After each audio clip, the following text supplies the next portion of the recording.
오늘 아침 출근길 사람들이 가장 관심 있는 이슈는 무엇일까요? 매일 아침 관심이 높은 키워드를 골라 전해드리는 오늘의 핫 키워드입니다. 오늘 첫 키워드는 먹는 치료제입니다.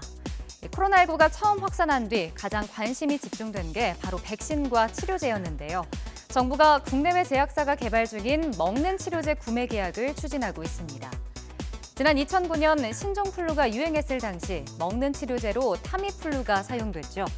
알약 형태로 처방돼 간편하게 치료할 수 있었고 유행을 차단하는 데 효과적이었습니다.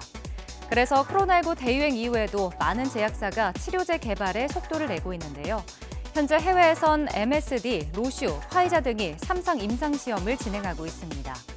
정부는 선구매 계약을 위해 해외 제약사와 계속 협의하고 있다고 밝혔는데요. 구매할 수량과 예산은 더 논의해야 하지만 모든 가능성을 열어놓고 협상하고 있다고도 덧붙였습니다.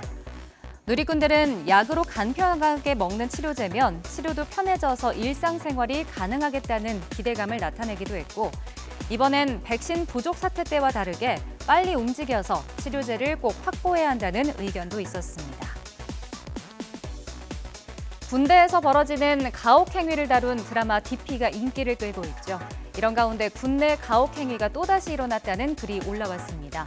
두 번째 키워드는 해병대 폭로입니다.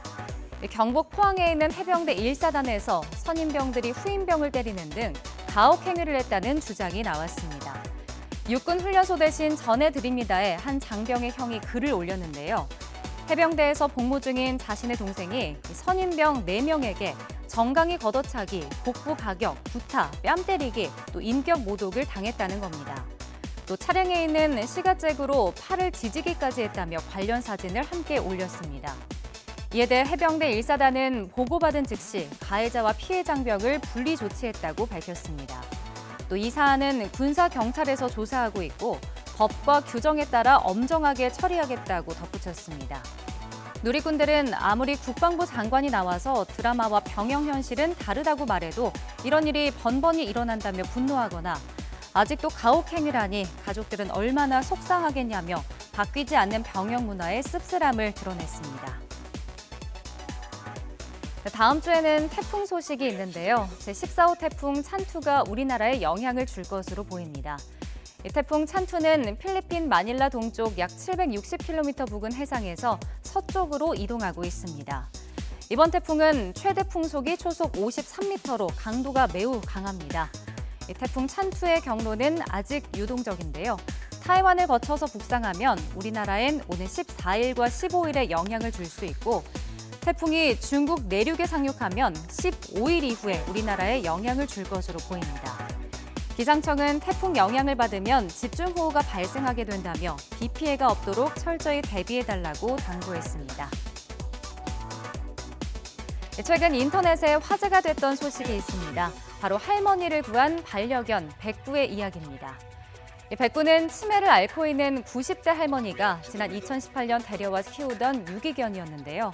지난달 할머니가 빗속에 실종됐었을 때 이틀간 할머니 곁을 지키며 생명을 구하는 데 큰 역할을 했습니다. 발견 당시 할머니는 저체온으로 열화상 카메라에 생체 신호가 탐지되지 않았는데 옆에 있던 백구의 높은 체온이 감지됐던 겁니다. 백구 덕분에 할머니는 40여 시간 만에 가족의 품으로 돌아갈 수 있었습니다. 할머니를 구한 백구는 국내에서 처음으로 119 명예 구조견으로 임명됐고 소방교 계급도 부여받았습니다. 이번 백구의 이야기는 미국 CNN 방송에도 소개됐습니다. 주인의 생명을 구한 견공이 한국 최초 명예 구조견으로 선정됐다는 제목의 기사인데요. 개가 사람의 가장 친한 친구인 이유를 보여줬다며 백구의 감동적인 소식을 전했습니다. 누리꾼들은 빗속에 40시간 동안 떠나지 않고 할머니를 지키다니 너무 감동적이다. 3년 전에 버려진 자신을 데려와 키워준 할머니에게 은혜를 갚았다. 또 앞으로 할머니와 더 행복하게 지내면 좋겠다면서 백구의 이야기에 많은 댓글을 달았습니다. 지금까지 오늘의 핫키워드였습니다.